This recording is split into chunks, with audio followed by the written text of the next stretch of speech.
రాకాలోకంకి స్వాగతం. ఈ కంటెంట్ మీకు నచ్చినట్టయితే లైక్ చేయండి, మీ బంధుమిత్రులకు షేర్ చేయండి. ఇప్పటివరకు సబ్స్క్రైబ్ చేసుకోకపోతే సబ్స్క్రైబ్ బటన్ని నొక్కండి, అదేవిధంగా బెల్ ఐకాన్ని కూడా నొక్కండి. జై హింద్ మిత్రులారా. ఇంత మటుకు యుద్ధము అంటే టూ ఫ్రంట్ వార్ అనగానే ఒకవైపు చైనా, ఒకవైపు పాకిస్తాన్, ఈ ఆలోచనతోటే మనకు సంబంధించినటువంటి వ్యూహాలన్నీ కూడాను రచించడం జరిగింది. 2.5 వార్ గురించి మాట్లాడినప్పుడు ఈ 0.5 ఏదైతే ఉందో అంతర్గతంగా ఉన్నటువంటి దేశ వ్యతిరేక శక్తుల గురించి మన రక్షణ రంగ నిపుణులు మాట్లాడుతూ వచ్చారు. ఇప్పుడు తాజాగా తూర్పు వైపున కూడాను, భారతదేశం యొక్క తూర్పు భాగం వైపు కూడా ఒక పెద్ద ప్రమాద గంటిక మోగుతుంది. బంగ్లాదేశ్లో మొహమ్మద్ యూనుస్ ప్రభుత్వం వచ్చిన తరువాత నుంచి పచ్చి భారత వ్యతిరేకత పెరుగుతోంది. దీంతోపాటు లాల్మొనీర్ హాట్ వంటి ఎయిర్ బేసెస్ని చైనాకి ఇవ్వడము, అది మన సిలిగుడి కారిడార్కి అత్యంత సన్నిహితంగా ఉండడము, ఆ ప్రాంతానికి పాకిస్తాన్ యొక్క ఐఎస్ఐ టీమ్స్ రావడము, ఇవన్నీ కూడాను సిలిగుడి కారిడార్ ఈశాన్య భారత్కు ప్రమాద సంకేతాలు ఉన్నాయన్న విషయాన్ని బయటపెడుతున్నాయి. అయితే తాజాగా ఇంటెలిజెన్స్ వర్గాల నుంచి వచ్చినటువంటి సమాచారం పత్రికల్లో కూడా వచ్చింది. ఏమిటంటే Pakistan air force, Bangladesh air ఫోర్సులు ఈ రెండు కూడాను కలిసి ఆపరేట్ చేయాలని నిర్ణయించుకున్నాయి. టెక్నాలజీ ట్రాన్స్ఫర్ కావచ్చును, లేకపోతే ట్రైనింగ్ కావచ్చును, ఇటువంటి అంశాలలో ఈ రెండు కూడాను కలిసి పనిచేయాలని భావిస్తున్నాయి. దీనికి సంబంధించినటువంటి సమావేశాలు చాలా రహస్యంగా, పైకి ఏదో కేవలం ఎక్స్ప్లోరేటరీ, ఒకరినొకరు తెలుసుకునేందుకు జరిగినట్టుగా చెబుతున్నప్పటికీ కూడాను ఏప్రిల్ 15 నుంచి ఏప్రిల్ 19, ఈ సంవత్సరం ఏప్రిల్ 15 నుంచి ఏప్రిల్ 19 మధ్యలో జరిగాయి. ఈ సంఘటన జరిగిన సమయానికే పహల్గాంకి సంబంధించినటువంటి ప్లాన్ కూడా జరిగింది.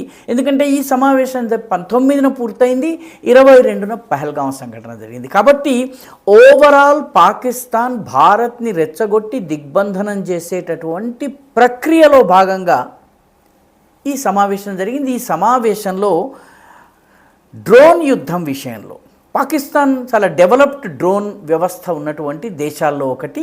టర్కిష్ డ్రోన్స్ కూడా పాకిస్తాన్కి ఇవ్వడం జరిగింది. చైనీస్ డ్రోన్స్ కూడా ఉన్నాయి. ఆపరేషన్ సింధూర్లో అవి ఫెయిల్ అయి ఉండవచ్చును, ట్రైనింగ్ లేకపోవడం వల్ల, మిగతా కారణాల వల్ల. కానీ పాకిస్తాన్లో వెల్ డెవలప్డ్ డ్రోన్ సిస్టమ్ ఉంది. బంగ్లాదేశ్కి డ్రోన్ టెక్నాలజీ ట్రాన్స్ఫర్, ట్రైనింగ్ ఇచ్చేటటువంటి విషయంలో చర్చ జరిగిందని ఇంటెలిజెన్స్ వర్గాలు, భారత ఇంటెలిజెన్స్ వర్గాలు చెప్తున్నారు. రెండవది టాక్టికల్ కమ్యూనికేషన్స్, అంటే వ్యూహాత్మకంగా వ్యూహపరంగా సమాచారాన్ని ఇచ్చిపుచ్చుకోవడము. స్పేస్ ఆపరేషన్స్ అంటే అంతరిక్షంలో చైనా సహకారంతో కావచ్చు, మిగతా దేశాల సహకారంతో కావచ్చు, ఈ స్పేస్ డేటాను షేర్ చేయటము, తద్వారా మిలిటరీ పొజిషన్స్, లొకేషన్స్, వీటికి సంబంధించినటువంటి ఇచ్చిపుచ్చుకోవడము. దీంతోపాటు సైబర్ వార్ రానున్న రోజుల్లో చాలా కీలకమైన పాత్ర వహించబోతోంది. దానిలో కూడాను రెండు ఎయిర్ ఫోర్సులు కలిసి పనిచేయాలని, సహకరించుకోవాలని చెప్పి భావిస్తున్నాయి. బంగ్లాదేశ్లో రాజకీయ మార్పులకి కూడాను ఈ రెండు కలిసి పనిచేయాలని నిర్ణయించుకున్నాయి. దీనిలో ఆందోళన కలిగించే విషయం ఏంటంటే, పాకిస్తాన్ తన దగ్గర ఉన్నటువంటి modular and unmanned mission trainers, దీన్ని MUMT అంటారు. అంటే డ్రోన్లు ఇటువంటివన్నీ కూడా ఏ రకంగా పనిచేస్తాయి, ఏ రకంగా దాని ఎఫెక్ట్ ఏ రకంగా ఉండబోతుంది అన్నది సైమ్యులేషన్ ద్వారా, అంటే ఒక వార్ గేమింగ్ చేయడానికి చాలా ఉపయోగపడేటటువంటి రీతిలో ఈ డ్రోన్ ఒకేసారి ఏకకాలంలో అనేక డ్రోన్స్తో దాడి చేయటము, అదేవిధంగా వైమానిక దాడులు చేయటం విషయంలో ట్రైనింగ్ ఇవ్వడం కోసము రకరకాల సినారియోస్, పరిస్థితులు వచ్చినప్పుడు ఏ రకంగా ఉండబోతుందని చెప్పేటటువంటి సైమ్యులేటర్స్ ఇవి. వీటితో పాటు ఈ రెండు దేశాల ఎయిర్ డేటాని లింక్ చేసేటటువంటి విషయం పైన కూడా చర్చ జరిగిందని చెప్తున్నారు. దీనికన్నా సమస్య ఏంటంటే శాటిలైట్ కమ్యూనికేషన్స్. చైనా కూడా ఇందులో సహకరిస్తోందా? ఖచ్చితమైనటువంటి ఆధారాలు లేవు. కానీ చైనా గతంలో కూడా భారత వ్యతిరేక కార్యకలాపాలకు పాల్పడుతూ వచ్చింది. ముఖ్యంగా ఈశాన్య రాష్ట్రాల్లో అలజడిలో చైనా పాత్ర 70వ దశకంలో 80వ దశకంలో చాలా ఎక్కువగా ఉంది. 65 నుంచి మొదలుపెట్టి చాలా ఎక్కువగా ఉంది. కాబట్టి ఇప్పుడు కూడాను మహమ్మద్ యూనుస్ ఈశాన్య భారతదేశం గురించి చైనాతో ప్రస్తావించటం, ఇవన్నీ కూడాను చూసినట్లయితే రానున్న రోజుల్లో ఈశాన్య భారతానికి సమస్య వచ్చేటటువంటి పరిస్థితి ఉంది. అదేవిధంగా బంగ్లాదేశ్లోని సిల్హట్లో వాళ్ళకి సంబంధించినటువంటి వార్ఫేర్ ట్రైనింగ్ స్కూల్ ఉంది. సిల్హట్ వాస్తవానికి మన అస్సాంకి అత్యంత సమీపం. అస్సాంలో ఉన్నటువంటి సిల్చర్, హైలాకండి ఈ ప్రాంతాల్ని ఆనుకుని ఉంటుంది సిల్హట్ జిల్లా. అక్కడ వాళ్ళ ఎయిర్ ఫోర్స్కి సంబంధించినటువంటి వార్ఫేర్ ట్రైనింగ్ ఇన్స్టిట్యూట్ ఉంది. అక్కడ పాకిస్తాన్కి చెందినటువంటి ఆఫీసర్లు వచ్చి శిక్షణనివ్వాలన్నటువంటి ఆలోచన జరిగింది ఏప్రిల్ 15 నుంచి ఏప్రిల్ 19 మధ్యలో.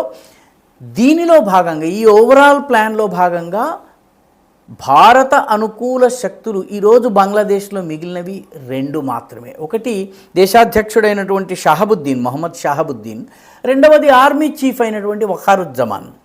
వీళ్ళిద్దరినీ తొలగించే దిశగా కూడా ఆలోచించడం జరిగింది. ఎందుకంటే వఖారుజ్జమాన్ భారతదేశం వరకు, భారతదేశంతో సన్నిహిత సంబంధాలు ఉండాలని కోరుకునేటటువంటి వ్యక్తి. ఆయన అనేక సందర్భాల్లో ఆయనను భారతదేశానికి చెందిన ఇంటెలిజెన్స్ వర్గాలు ఆయనని పదవీచ్యుతుని చేసే ప్రయత్నాలను అలర్ట్ చేసి అతన్ని హెచ్చరించడం జరిగింది. కాబట్టి ఆయనతో పాటు దేశాధ్యక్షుడైనటువంటి మహమ్మద్ షాహబుద్దీన్ కూడాను షేక్ హసీనాకు అత్యంత సన్నిహితుడు కాబట్టి ఆయనని కూడా తొలగించాలన్నటువంటి ప్లాన్ జరుగుతుంది. దీంతోపాటు మొత్తము పాకిస్తాన్కి చెందినటువంటి పారా కమాండో బెటాలియన్ కూడాను బంగ్లాదేశ్లో ఉండాలి, అక్కడ నుంచి ఆపరేట్ చేయాలన్నటువంటి ఆలోచన జరుగుతుంది. కాబట్టి భవిష్యత్తులో యుద్ధం జరిగితే తూర్పు వైపున కూడా బంగ్లాదేశ్ నుంచి కూడాను వైమానిక దాడి జరగవచ్చును, అదేవిధంగా సైనికపరమైనటువంటి దాడి జరగవచ్చును. అనేక ప్రాంతాల్లో ఉన్నటువంటి సరిహద్దు, భారత్ బంగ్లాదేశ్ సరిహద్దు ప్రపంచంలోని అత్యంత విచిత్రమైన సరిహద్దుల్లో ఒకటి. దాన్ని కాపు కాయడం చాలా కష్టము, చాలా ఇబ్బందులతో కూడుకున్నటువంటి సరిహద్దు. ఆ ప్రాంతానికి వెళితే తప్ప అర్థం కానటువంటి పరిస్థితి.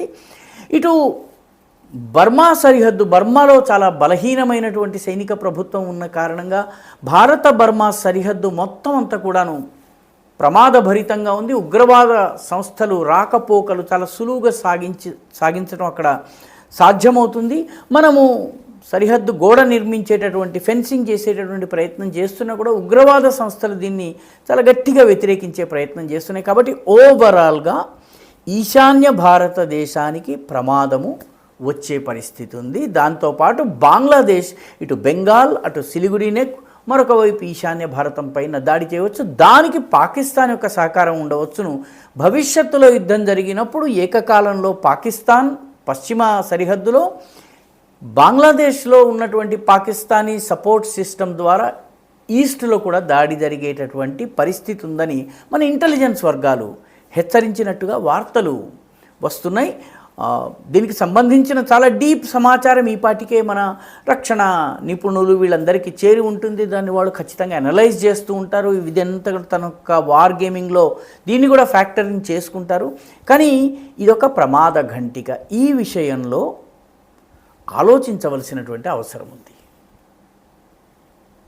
ఈ వీడియో మీకు నచ్చినట్టయితే లైక్ చేయండి, షేర్ చేయండి, ఈ ఛానల్కు సబ్స్క్రైబ్ చేయండి. మీ అభిప్రాయాన్ని కమెంట్ల రూపంలో తప్పనిసరిగా పంపించండి.